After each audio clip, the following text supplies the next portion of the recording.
Welcome to Automates, the podcast that brings you musings from thought leaders and industry pioneers who are shaping the way we work, think, and succeed. Each episode is packed with insights, expert interviews, and practical tips that will inspire and empower you to take your business to the next level. So tune in, subscribe, and get ready to innovate with Automates. Hello, Jason. How are you? Hey, Ben. How are you? Yeah, it's a Friday. I seem to do these things on Fridays. This is no, it's a good thing. It's a good thing. It's sort of nearly the end of my day. It's my only meeting of the day because I'm actually on holiday today. But I'm on holiday with you, so it's not unfortunate to be on holiday with you, mate. It's fine. It's fine. It's all good. I appreciate it. No, it's fine. It's awesome. But thank you for joining me and us on this little podcast of doom. I just, I like talking to good humans, and I like sort of finding out a little bit about people's journeys and what they're doing and what they're interested in. And that's sort of what we're going to do today. Awesome. Let's do it. Excellent. I know you, and you know me, but I don't know if everyone else will know you. I mean, many people will know you, but I don't know how many people. So why don't we start with a quick intro, where you are, what you're doing, and then we can dig into some stuff. Sure. So I'm Jason Dirkx. I live in Chicago. I'm at Paul Hastings. I'm director of practice technology solutions. So basically, I lead a team that helps to develop and manage the portfolio of practice technologies at the firm. So technologies that lawyers use in the practice of law. Cool. I was a software developer in a former life. Went to law school. Didn't know what I was going to do with that. Ended up in this sort of legal technology and legal innovation space after graduating, and have been here ever since. Ever since. Is that 2 years? You look too young to be around for 2 years. No, I hate looking back on this now because I realize how damn long it's been since I graduated law school. It's so I graduated in 2011, so it's been 13 years. Cool. So a long time. So in and around legal tech, delivering sort of tech enabled solutions for lawyers and for good chunk of time. Yeah.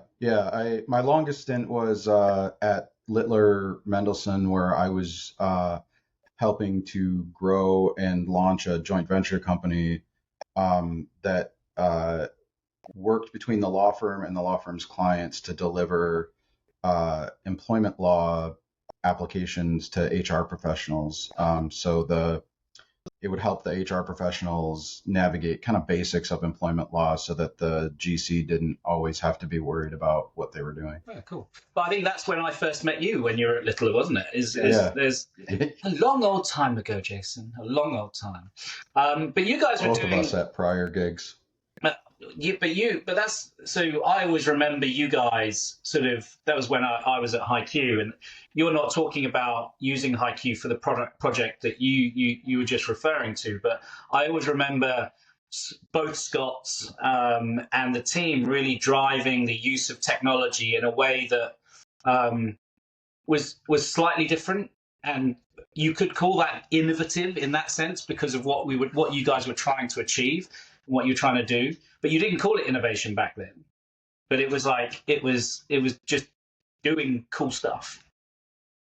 Yeah, we were just a knowledge management team that was trying to take our knowledge assets and then commercialize them. And that's what we were trying to, when we were working with you, we were trying to figure out how can we potentially use this platform almost like a marketplace to commercialize and sell our knowledge assets, or at least sort of package up and make our knowledge assets available to select clients. Proper client. I mean, because I sort of spent a big chunk of my time talking to firms, even today where I am now, talking to firms about client-facing solutions, whether you can create business lines and you can commercialize your knowledge assets and do that sort of stuff. I still don't see, there are firms that do it, but I don't see many firms that do it well.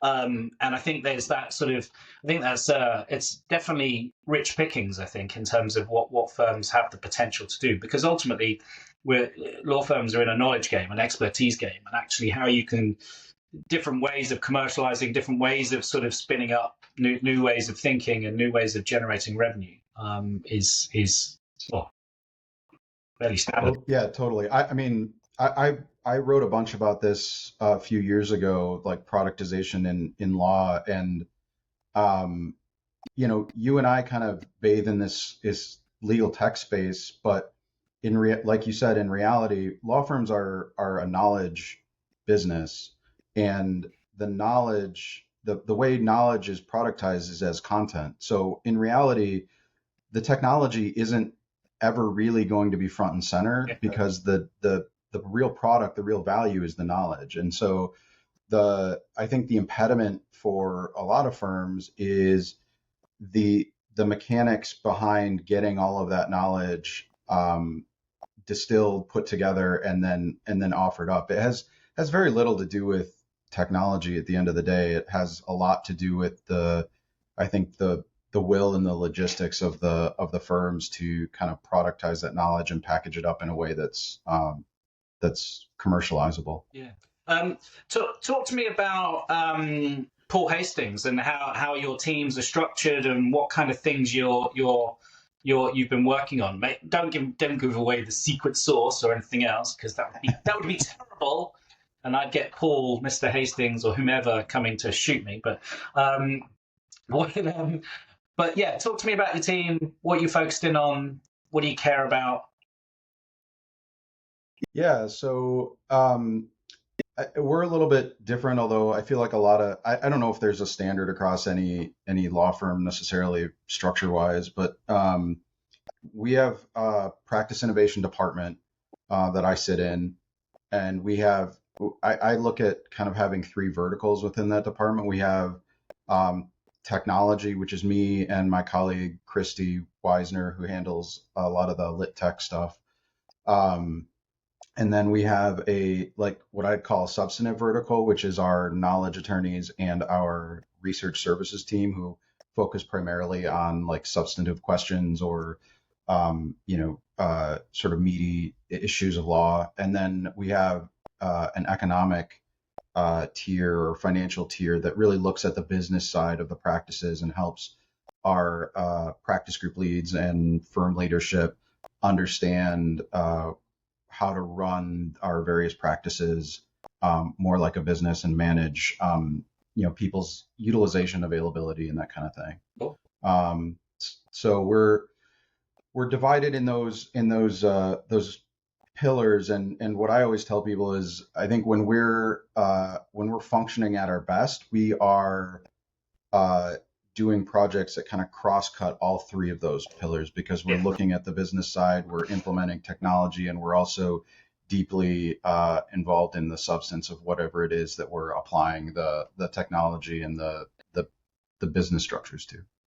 Okay, cool. And so your team, your tech team, effectively, is that a big? I mean, I've talked to lots of different people, and they've got like 2 people, 10 people, 50,000 people in their teams. What does your team look like? And I think one of the things that I've seen over the years is the transition to this kind of dedicated team that looks after legal tech, that sits outside of IT, that looks after tech type stuff, and sort of the rise of what I would call a product owner, maybe. So you're quite deeply knowledgeable about the product and understanding. Is that how you've kind of got things set up? Is that sort of your kind of structure? Yeah, we have sort of 2 parts of my team. So we've got 3 folks that are what you described as product owners. So they have smaller portfolios of mostly off-the-shelf technology that lawyers might use in practice, and they're exactly what you talked about. They understand the product, they understand the feature set and the space that it sits in. we work collaboratively with IT, so we don't necessarily operate outside or independently of IT, but we work together with them, and they help us on sort of the highly technical aspects of the products. But then what that does is it frees up those folks, the product owner folks, to focus more on some of the stuff where I think firms often get hung up, which is like adoption and change management or training or understanding the nuances of the product fit in a variety of different practice areas. Um, so that allows us to really take a deeper look at, you might have a general product and it works for 5 out of 6 of your practices, and the sixth one isn't adopting it for some reason. It allows us to have the bandwidth to go and talk to that practice and work with the folks that are embedded in that practice and understand why. And it could be something about our approach to adoption, or it could just be it's not a good product fit, and we actually have a gap in our portfolio that we need to address. So those are things that I think are difficult to do if you're implementing technology from IT, or you're assigning it to somebody who has a much broader portfolio. You don't have the time to get deeply into those adoption issues, which is why a lot of times it's just sort of throw it out there, hold some training, broadcast some announcements, and then hope people adopt it and use it. Fingers crossed. Yeah, exactly. Yeah, cross your fingers. Yeah, hope it happens. So that was 3 of your team. Yeah. And is there another side of the coin? Yeah. So the other half or other part of my team are what I call kind of the builders. So they're led by a manager, and they do a lot of the more custom stuff, the more bespoke stuff. They're really the tip of the spear folks. So where there's not an offering on the market, they're the ones who are using the sort of bag of tools that we have at the firm to try to create something that's going to fit for a particular use case. They're doing workflow automation, doc automation, and then data analysis, data visualization, and then really just trying to sort of squeeze back to what we were talking about from the Littler days. Trying to figure out how to squeeze the most out of the technologies that we have. I call those people MacGyvers. They've got a bag They of are. tools. They very much are MacGyvers. They need to build something from the bag of tools, and they've got a button, a paperclip, a hole punch, and a monitor. What can I do? But yeah, so that kind of resource, that kind of MacGyvery resource, is really interesting, because so in my team, I've got a bunch of solution consultants, and my team's small, but we're quite nimble and agile. But it's sort of depending on the day, I need them to do slightly different things. And it's all building in our technology, but sometimes they're integrating in NetDocs or iManage, or they're doing this or they're doing that, or they're advising a client about how they might do some other bespoke piece of work. And it's like you almost have to sort of remove yourself and literally go, I've got a button, a paperclip, a monitor, and a hole punch. What can I do? And it's like that's a special kind of resource. That's a special kind of resource in that sense. But I've seen quite a lot of the MacGyvers of the world lean into things like sort of the current. And what are we? 13 minutes and 50 seconds, and neither of us have said generative AI. I've just said those. You just said it. Here endeth the podcast. But those are the kinds of people that I've seen firms sort of talk about as sort of the spearhead in that sense, with quite the experimentation and the things that you might need to do around sort of generative AI, and start to look at how things might get adopted. So not the Gen AI that's been baked into a product that somebody is just clicking a button and producing an output. It's true kind of experimentation, sort of having access to the models and RAG and how quite chunking sort of methods and everything else, and embeddings. Are you in that world? Are your MacGyvers in that kind of world, or is that separate in Paul Hastings? So we're just starting to get there. We've had a decent amount of leadership turnover, and we're starting to kind of get our feet back on the ground from some of that. Um, we're talking with our Office of General Counsel and InfoSec departments about what does secure generative AI look like, and they're very um, to both of their credit, they're very receptive, and they're very interested in moving into this space. It's just at this point, it's just about us sort of getting agreement on what does this look like and how do we do it securely and in a way that's consistent with outside council guidelines, because we're now starting to get, just like we did with cloud, we're starting to get now guidelines from clients around AI.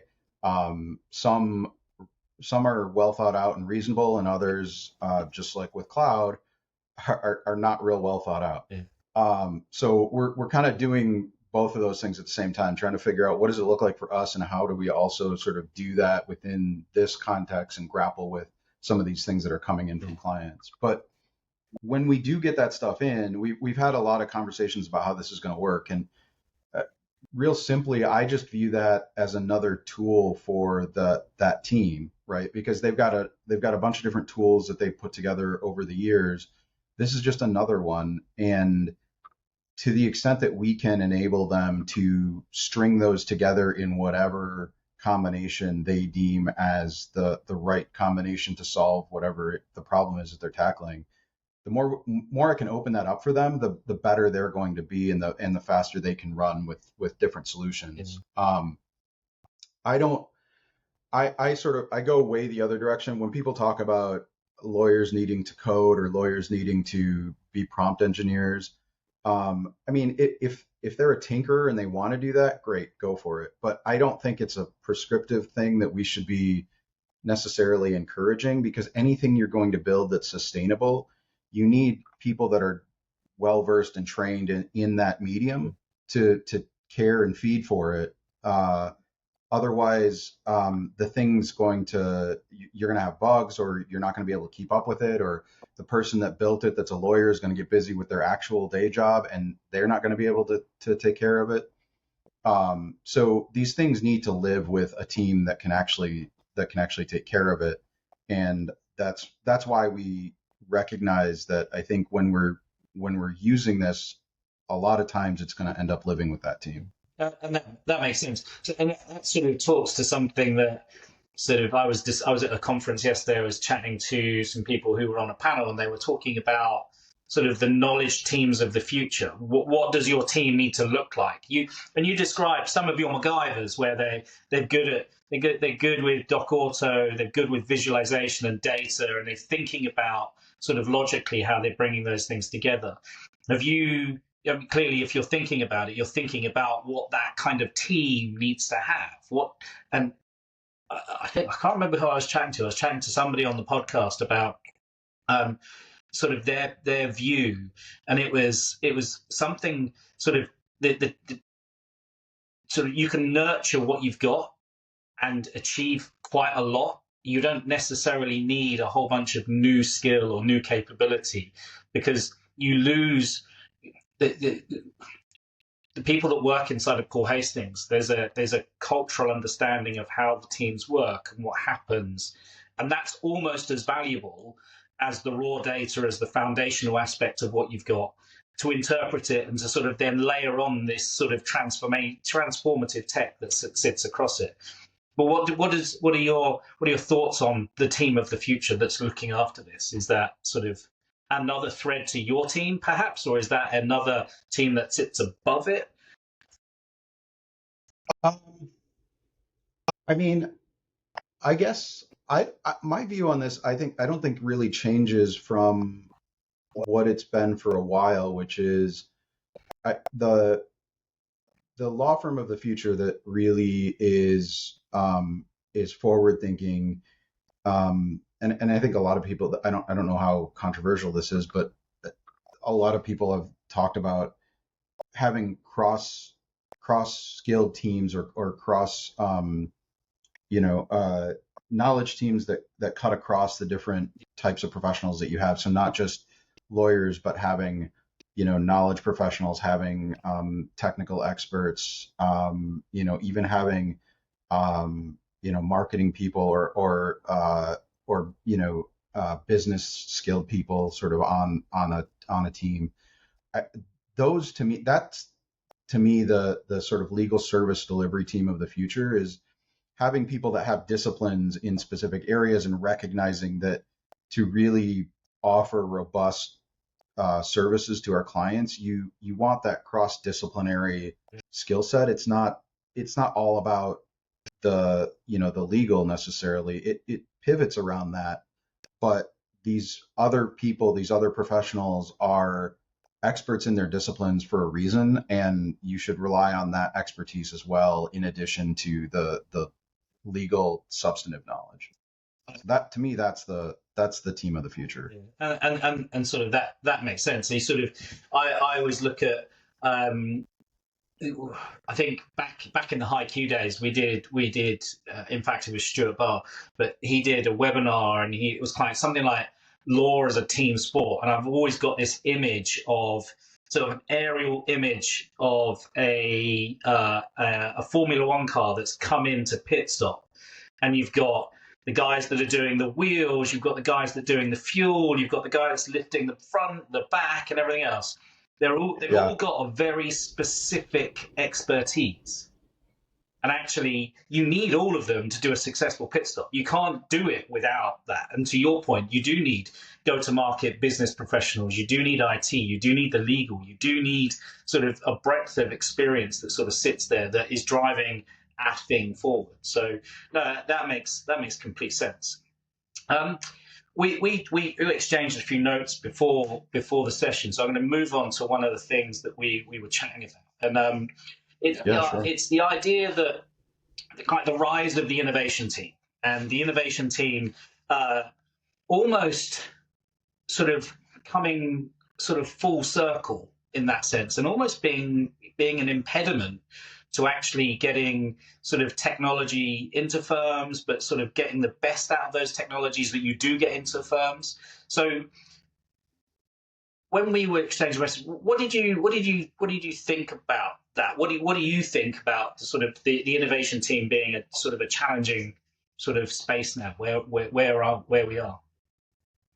Yeah, I think this stems from I was trying to dig up before our podcast. I was trying to dig up where I read this, and I couldn't actually put my finger on where it was. But maybe you dreamt it or something like that. It might be. I might just be telling myself these things. But I read something or dreamt something about innovation teams being, the new, they call themselves innovation teams, but in actuality, they're becoming, the new impediment to innovation. And I think this was written from the legal technology side. It might have been a legal technology vendor, or somebody that's sort of sitting from that perspective. And I read it because I naturally gravitate towards like contrarian ideas. So I'm like, oh, that's interesting. Like I'm naturally defensive about that being in the role. So, but I also am interested in seeing like the case that they're making. And I understood how they might have that perspective, because if you're a legal tech company interfacing with an innovation team, that's your communication vessel, right? So anything that is a roadblock or an impediment or anything is coming through that team, and maybe even looks like it's sort of originating from that team.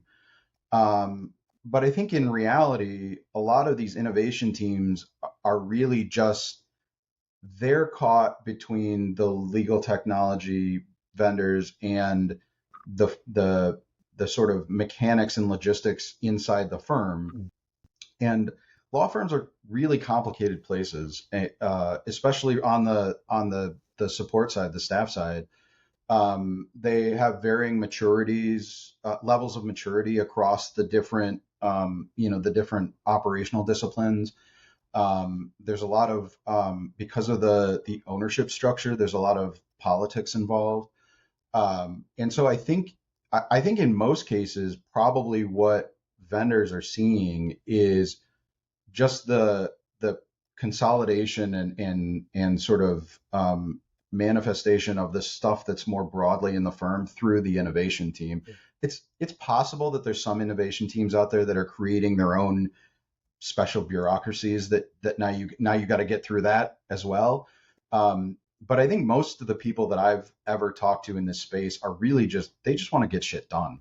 And so for the most part, those teams are going to be your ally, because even though you're seeing all these impediments, what they're doing, it's like that sort of iceberg analogy. Like the bits that you're seeing, there's probably like 80% more that you're not seeing, that they're just trying to like put their shoulder into and push through. And you're just seeing the little bits and pieces. But I'm curious, Ben, from now I'm going to interview you on your own podcast. That's right. I've got opinions.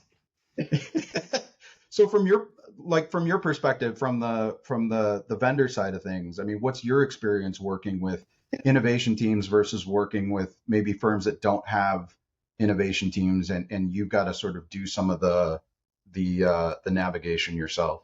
Yeah, I mean, I think it's evolved. It's evolved. So 8 years ago, something like that, 6 years ago, when innovation teams were sort of a new thing, and I don't think they really knew what they thought innovation was. It was about bringing in new tech, but ultimately it just became another silo for the tech that they brought in. They'd never really pass it on to quite a BAU kind of legal tech function. It was like, oh no, we brought it in, so we'll look after it, and we know how to, quite, as you said, like, nurture it and navigate it through. That all makes sense. I think I've always, whether it's an innovation team or a knowledge team, and to be honest with you, sort of innovation it's a bit of a shit word, but it's sort of, I've always tried to work with quite forward-thinking people and everything else. And you whether it's called an innovation team or not, whether it's IT, KM, or otherwise, you just try and partner with people. And so it's one of those things that you sort of you here at Autologics, no one client is the same for us, because we're either dealing with sort of either lawyers and project managers at the coalface of a big transaction that are using our workflow technology and they want to make some tweaks, or we're dealing with the innovation team because actually they're at the start of the journey with us and they're sort of starting to build out the use cases and the scenarios that are going to deliver the value across sort of a couple of months of building and sort of expertise. And I think it's sort of, it's one of those things that's, everything is different, but my mantra is, I don't want you to think of us as a vendor. I want you to think of us as a partner. We are partnering to add value, and we're partnering to do good shit, as you said. And if we can help you be successful, then we're going to be successful as a byproduct. You know what I mean? And I think that's always been a big thing for me and the teams that I've looked after, is sort of, how do we partner with customers? How do we make sure that we're embedded? How do we sort of support them in supporting us, as you said, navigating through the specific politics of a particular practice area or a particular team or whatever it might be. I was chatting to somebody this morning on one of my team, and he took a client out for a quick beer after a workshop that we'd ran, and he said, we tried to expand this particular project in this particular area of business 18 months ago. So I'm casting my mind back. Oh yeah. There was one person in that team that was blocking us. One person. And that stopped a whole tranche of projects being delivered. And as it turns out, we never got told that. But we're really close to the client. But there was that sort of political gaps. And we knew that there was something quite odd. Now we've got that information.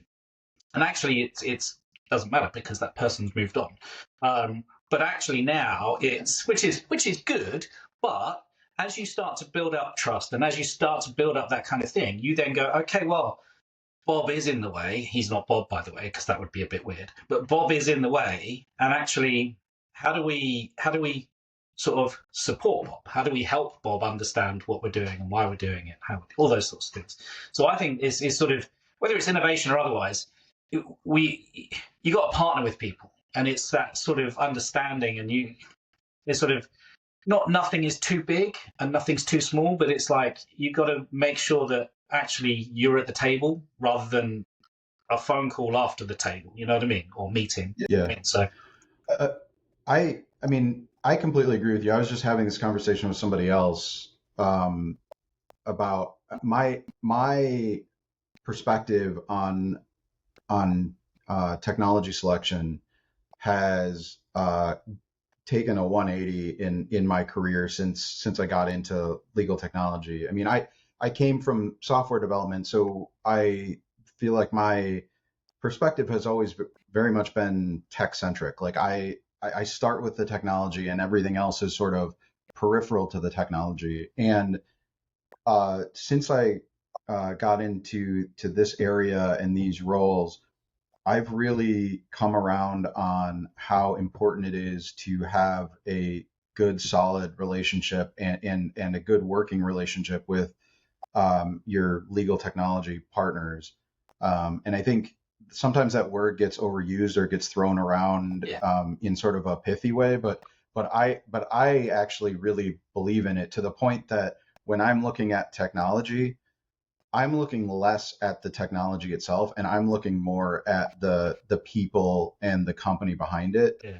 And I would, it's not the only thing, but if feature sets are similar, and more or less they do the same thing, or they would meet the same needs roughly, even if one's has some deficiencies maybe that the other doesn't. If the one that has the deficiencies has a better team, they're easier to get along with, they're looking for an active partnership, I'm going to go with that vendor almost every time. Because this role is hard enough in itself. I don't need to make my life harder that way. I'd rather make it easier, and I can actively make it easier by partnering with people that are easy to get along with, that are helping me in this role, and helping me and my team and the firm get to where it needs to go, as opposed to somebody that I'm fighting with, or that is sort of has their own goals in mind, but not necessarily our goals in mind. And I think that's the thing. Is sort of I sort of say to my guys that just try not to be dicks. It's like we I say try because we're Brits and that's what we do. Sometimes you just fall into it. Sometimes you just fall back to the default. It's just the way it is. Everything else is a facade. No, but it's you right. Try not to be dicks, and then I think that, and everything else, and put the client first. And I think one of the things that is from my HiQ days and from today, where sort of my team at HiQ was like 12-ish people at one point, like customer success side. My company's only 25 people in size now. I mean, it's baby. It's not very big. But it means that we can sort of distill, even though we're fully remote, we can distill that kind of, these are our standards. This is what we do. This is how we interact. This is how we present ourselves. This is don't be dicks kind of culture kind of thing. And sort of and I think that's the challenge with that is, and I see that, I sort of see legal tech providers who, I don't know if they're dicks or not, quite frankly, but it's sort of growth at all costs. You know what I mean? Yeah. And I see that kind of approach, and I think you're just flipping and spinning. You don't care if they churn. You don't care. Whereas what we do is really sticky anyway. And so it's hard to churn from our system, because once we're in and we're doing something gnarly and complex, which is often what we do, it's hard to rip it out because we're dicks. But ultimately, it's sort of it's a partnership, which means it's hard to scale. it is quite hard to scale this sort of this view of the world. But I think you ultimately get longer term value as a customer. We get longer term value because ultimately revenues will grow, more use cases will come up, and all that sort of stuff. And so the way that we try and operate, the way that we try and do, is we build and we put humans in complemented and augmented with tech to improve the experience, improve the other bits and pieces. But ultimately, it's humans that sort of deliver stuff.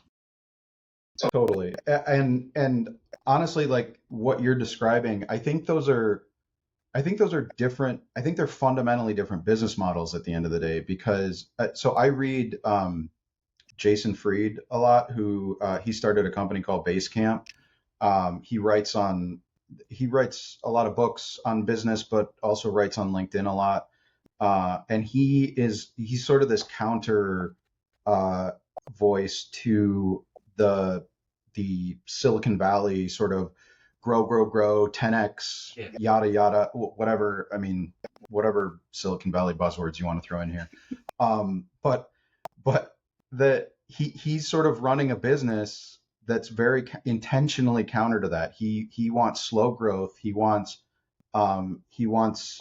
people that are there in his employees. He wants people that are there for the long haul, that are dedicating themselves to the company, but also not overworking them. He wants them to feel like that it's a place that is a place that they can stay at for a long time, and that supports the fact that they're humans and they have life outside of work and stuff like that. And so a lot of the things you're describing line up with the way that he intentionally runs his company, which is, yeah, it's going to grow slow. And yeah, it's never going to probably be this sort of massive behemoth of a company, but that's okay. Yeah. Like we're employing people, we're providing a service, we have happy customers, we're turning a profit.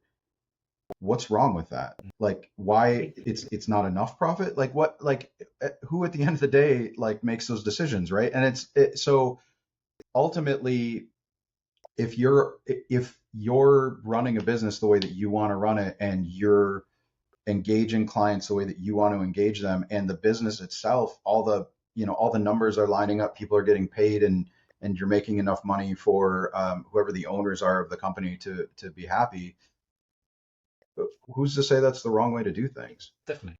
Don't get me wrong, 10x would be lovely, but it's just, but sure, but doing it in the right way. But at what cost, right? But doing it the right way. There's a cost to it. And I think the reality is that sort of the way that, and we're not unique in that sense. You've just talked about Basecamp, but we're not unique in legal tech. There are a whole bunch of people that I know that sort of that operate in the way that we do, and the way that we do is sort of sits in the shadow of some of the stuff that we did at HiQ really well. You know what I mean? We did things. Yeah.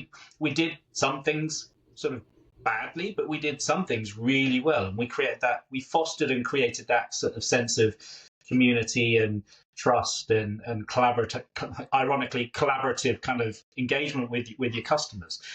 So yeah, it's an interesting one. Question for you. And I think that sort of we sort of touched on it, like growth at all costs, and we've talked about innovation being one of the opportunities to put legal tech inside of a law firm.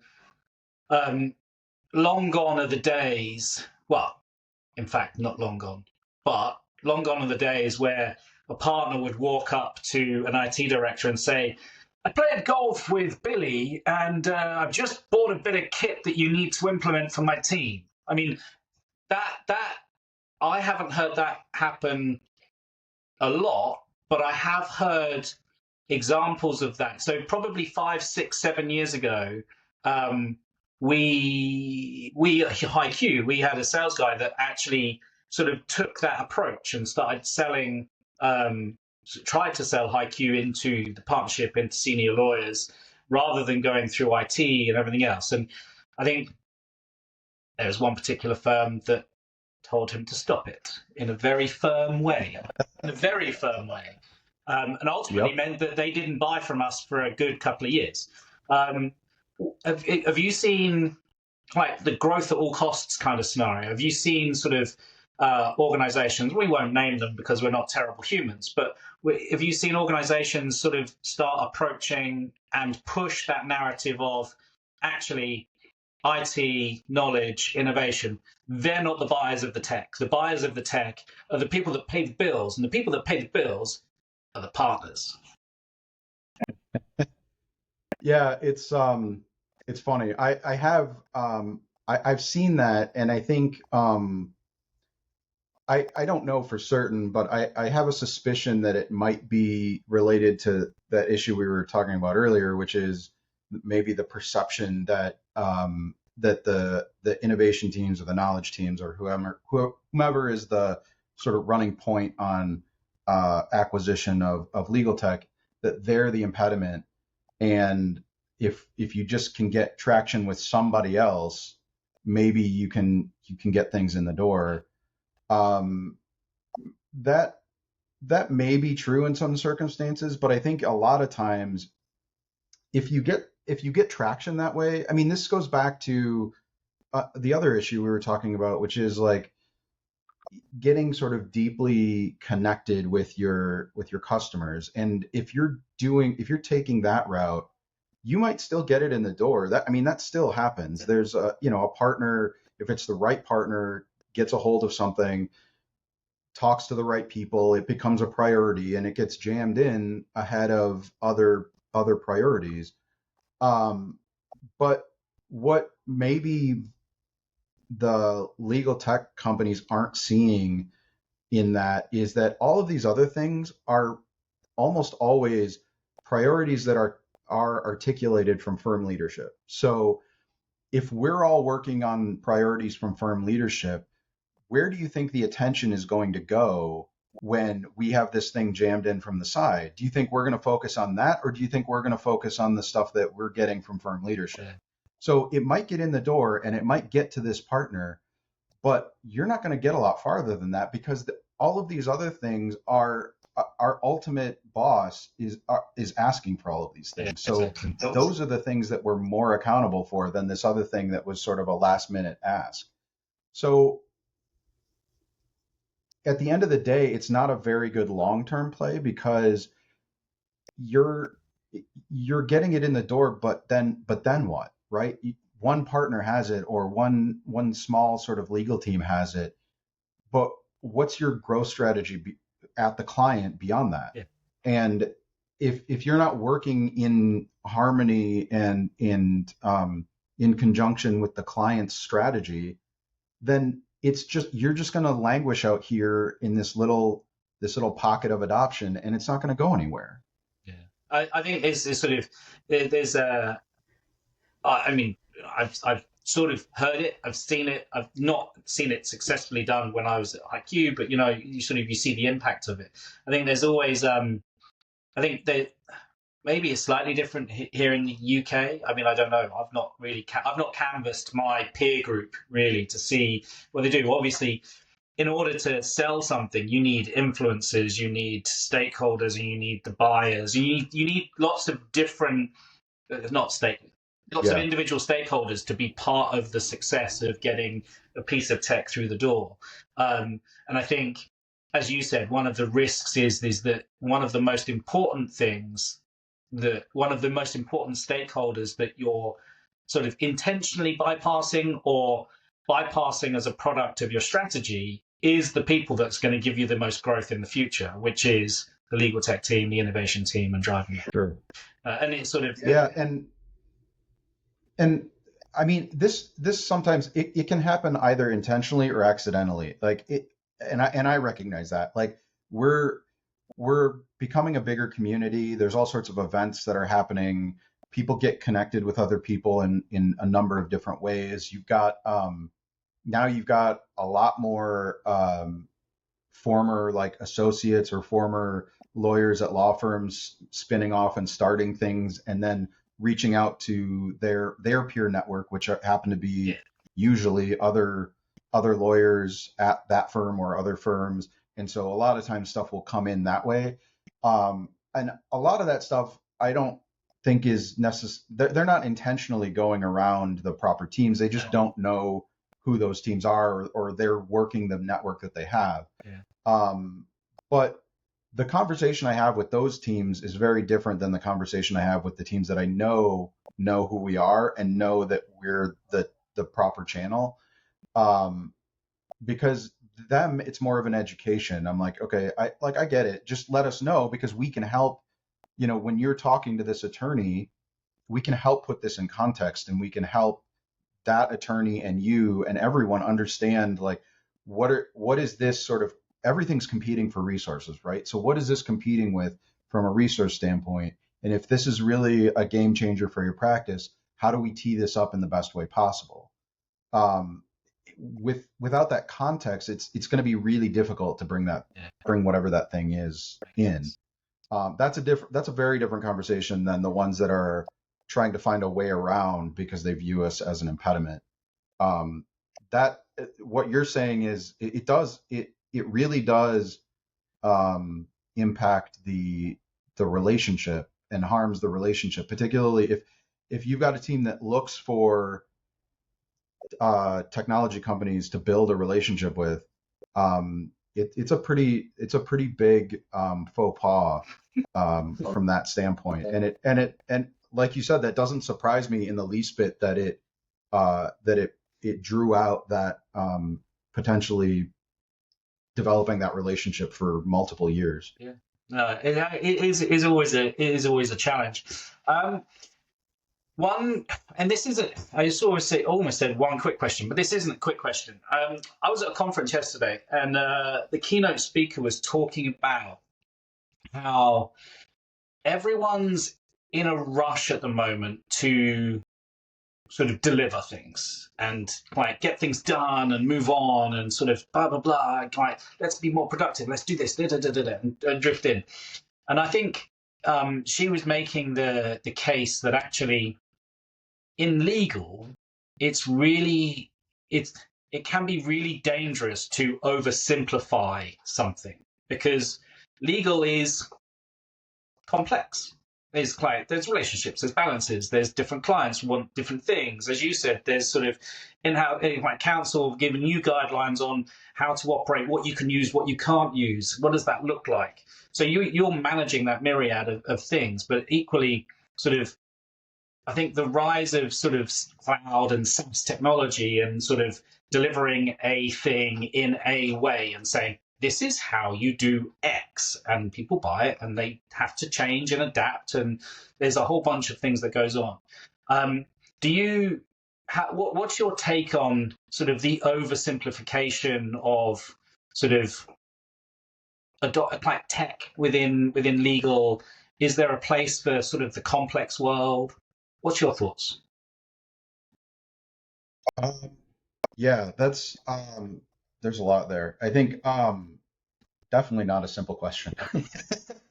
I think when it comes to simplification, so I think you can simplify from a number of angles. I think when it comes to simplifying a problem, I do think that I've seen a number of legal technology companies do this, where there's sort of an instinct to want to frame the problem in a very simple, broad way so that you can demonstrate that you have a broad market, Yeah. right?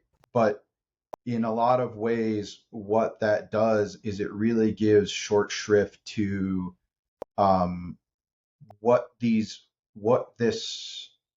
like you said, what the actual task looks like. So just one use case off the top of my head, like drafting.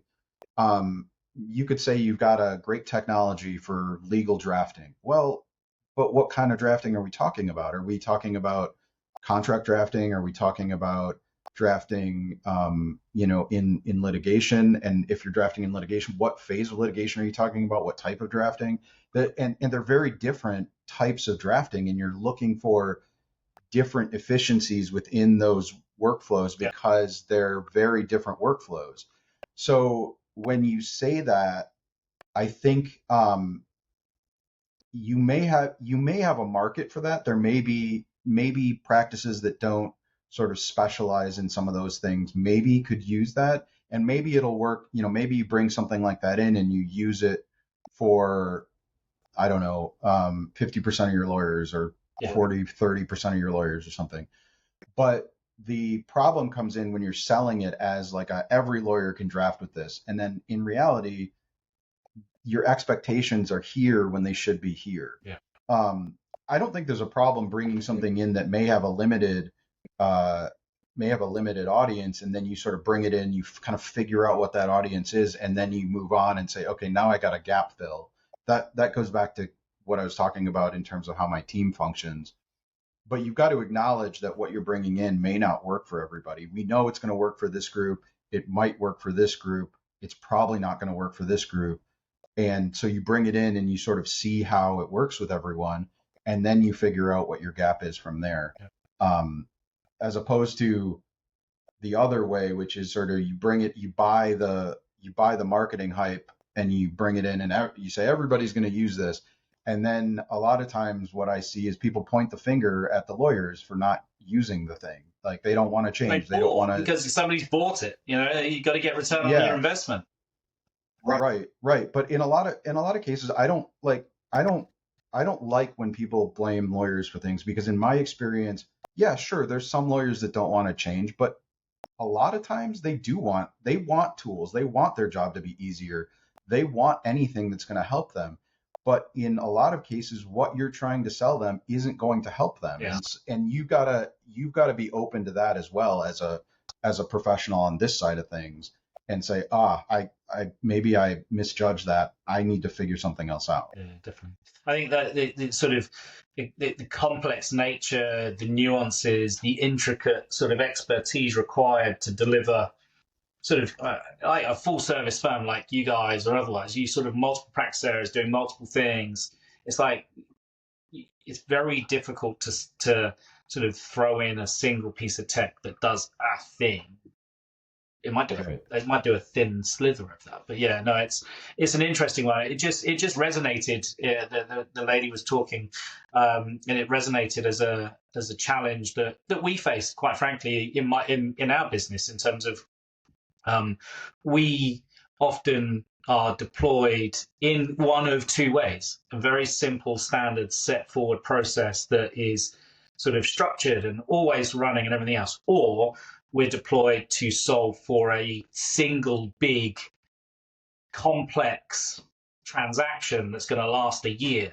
And actually sort of the difference between the two is that process might have 50 steps, but it'll be the same 50 steps for every matter, for every document that gets produced, for everything, because it's sort of a standardized playbook structure and everything else. This is, every transaction is slightly different, but every transaction is really gnarly, really complex to the nth level of detail, because it has to be, because it's one of those things that sort of you're delivering it once and you're deploying this tech to enable you to do scale or to enable you to do depth and everything else. So no, it's well, and I also think you've got to be there. There's different sort of audiences for delivering legal tech. It's not just sort of legal tech into the firm, boom, done. Like you've got to be really sort of, I think, introspective and honest about who's really going to use this. Because I've seen way too often tools that are kind of intended for attorneys but are highly technical, and I'm told from the vendor side, the company side, oh, the lawyers are going to use this. I've heard that so many times, and I'm like, there's absolutely no way the lawyer's going to use. That's way too technical. They don't have time to figure out how to use this tool that maybe they're going to use, like, one day out of every month, if they're lucky, and then next time they get back to it, they've got to remember, how the hell do I use this thing? Yeah. Like that, a lawyer is not using that. So what you really end up with is a situation where you need somebody in the firm that's the operator of the technology that helps get the lawyers through it and helps them get the value out of it. That's a perfectly reasonable operational workflow, but you've got to be honest about it, because if you have that false start where you're trying to deploy it to the attorneys, they're like, I can't use this. This is too technical. Well, now you've all of a sudden like sullied the name of the tool, the prospect of using the tool in the future, where it could have actually been beneficial had you just deployed it in a way that would have been more successful. Yeah, definitely. And I think that's sort of always getting that right. Again, it's sort of you sit there and go, well, I can sell an X size deal if I sell it to every single lawyer at Paul Hastings. But actually, Yeah. 10% of lawyers are going to use it twice a month. 20% of lawyers are going to use it once a month, and the rest are going to look at it and go, that's not even my area, because I do another thing. Yeah. And so it's always interesting to sort of start to look at how that sort of gets structured and what that looks like. We're almost running up at time, but with typically with chatting to people from across the pond, I always sort of end it with, when am I coming to the States next to see you? But and it's usually a conference of some kind. But I suspect we can flip this. So, Oh, that's right. Yeah. Yeah. When are you coming to England, Jason? So I'm going to be in London. I'm on the ILTA board of directors, and we're making a special trip this year to go to London for ILTACon Europe at the beginning of or beginning middle of November. And so I'm going to be over there, and I might just make a trip down to your island to see what I can see over there. There's nothing here. So there's nothing here. Literally nothing here. Sold. Yeah, Sold. Exactly. That actually sounds really nice. Finding some nothing sounds really nice. Yeah, definitely. But so you're on the board of directors of ILTA. Yeah. That sounds really flashy and important. It does sound really flashy and important. It's an interesting thing. It's not like anything else I've ever done. The responsibilities of the board are very broad, and we have because it's a volunteer position, we have a very limited amount of time to tackle a really wide variety of issues. And so a lot of what the responsibility involves is being super diligent and super careful about the types of issues we take up, whether they're mature enough for us to be discussing them and spending our time on them.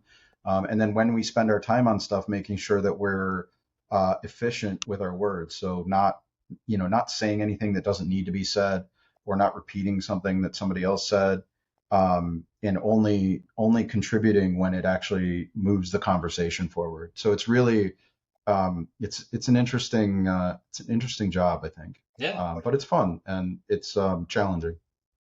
Fun and challenging. So I know fun and challenging doesn't sound like fun, really. But I get it. I get it. I get to work with a lot of really smart people, and that I wouldn't sort of normally get to collaborate with, right? So because normally everybody's sort of at their own gigs, doing their own things, and this allows me to come together with people that are leading functions at other firms, and work with them in a setting that otherwise, I probably wouldn't get to work with them in. And these people are really great. So you're giving back to the community. You're also developing and learning, and sort of. So it's a win-win kind of scenario. But yeah, I can get that it can be probably quite challenging, because, I mean,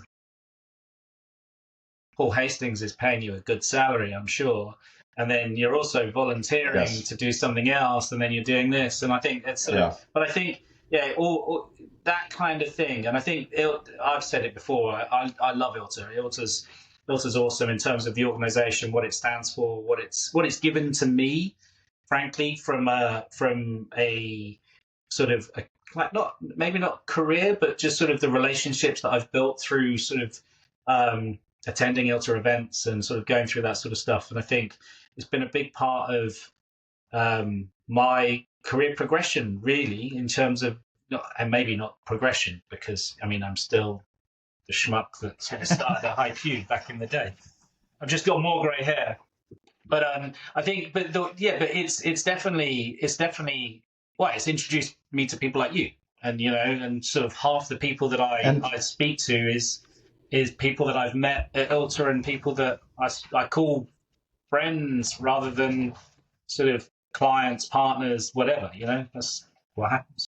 Yeah, and likewise, and it's that's the thing I think is really kind of not to be too mushy about it, but that's the thing I think is kind of magical about ILTA is it allows you to get exposure to these people that are in your industry, that think the way you do, that are exposed to many of the same. I mean, look at all the stuff that we talked about for the last hour or so, and we could probably keep talking if you didn't have to get to your day off and I have to get to some other stuff.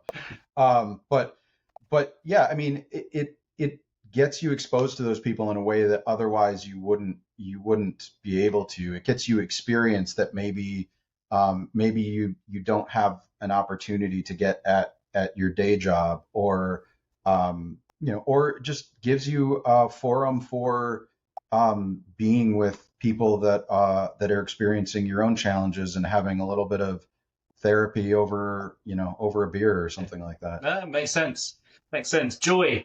There you go. It's the good pitch for ILTA, Joy. That's what it is. Jason did good. Look at me. Yeah. No, Company man. So ILTA Europe is early mid-November, so that's in London.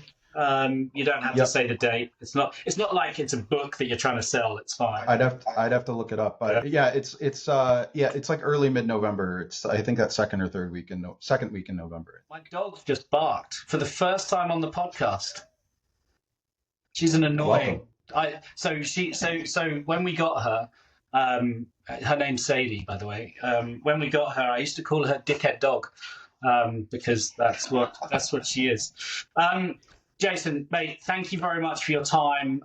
It's always good to chat, and I think we've covered some really interesting stuff that people really keen to hear, because they'll relate to it. They'll be living through these things that you've talked about. So much appreciated.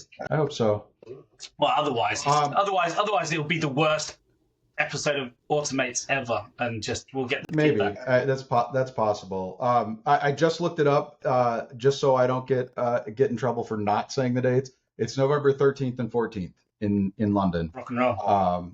ILTACon Europe. Perfect. So be there. Have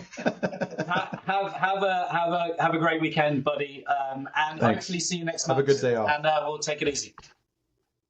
All right. Cheers, mate. Talk to you See later, you soon. Bye.